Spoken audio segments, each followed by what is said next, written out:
So all this belongs to this also.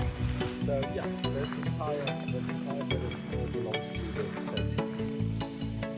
So yeah, with the white rhino, we can determine the dung is black and white rhino. The way that we can do that, with the white rhino, if you look, they graze. So this is RHULANI Insights in the middle of nowhere. We are here with Willem. What are you explaining, Willem? I am explaining white rhino dung. So the difference between a black rhino and a white rhino is dung. So here we can clearly see it's white rhino dung. There's lots of grass particles in between. White rhinos are our grazers. Grazers are grass-eating animals. Where if it would have been a black rhino, for example, black rhinos are browsers again. So black rhinos, they eat the leaf from the trees.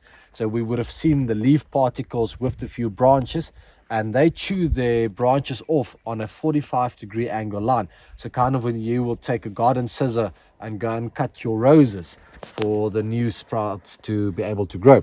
So here we can see that is all just grasses that's compact together, indicate to us that it's the midden that belongs to the white rhinos. Oh, so you knew that's a white rhino. Oh, thank you very much. That is very nice. Okay, so we have that's a white rhino toilet, not really. White rhino toilet, yes, that's exactly what it is.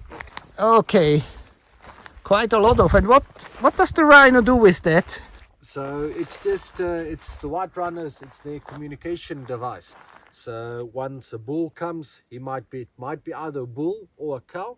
One comes by, the dung for the first time, and then it becomes a together toilet for the rhinos in the areas.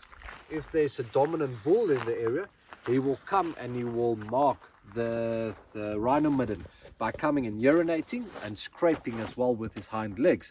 So then he spreads his scent over the entire pile of dung. So if another younger bull comes by, then he knows this belongs to a territorial bull. And it's also the ways for the males to pick up if there are females in the area that is an estrus.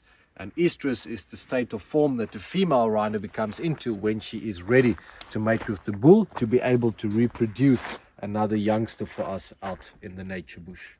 But Willem, All right. You showed us the latrine of the rhino, and it was a nice, neat pile. Here it's spread. It's just spread. Is there a reason for that? It's none above. It's just some might be a bit more neater and tighter together than others, but it still stays in the same line. So this might become one big midden of a 5-meter radius over by time, the more it gets used.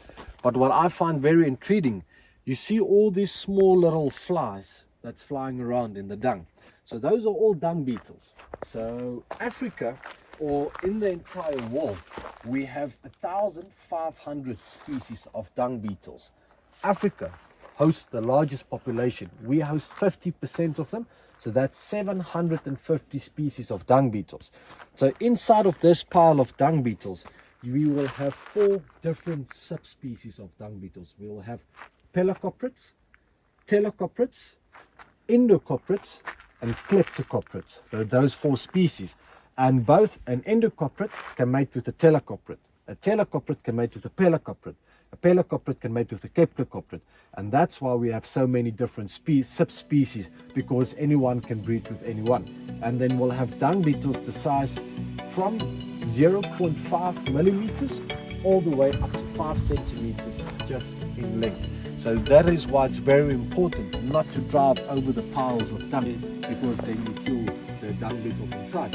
And if it's not for the dung beetles, we won't have insects that breaks the dung apart for it to become part of nature again and reaching the soil, so that the plant-based materials can have a nice growth as well again. And I thought it was just poo. Always much more to it, eh? All right, thanks, Willem. It is my pleasure. Have a RHULANI lovely Insight. day. Bye-bye.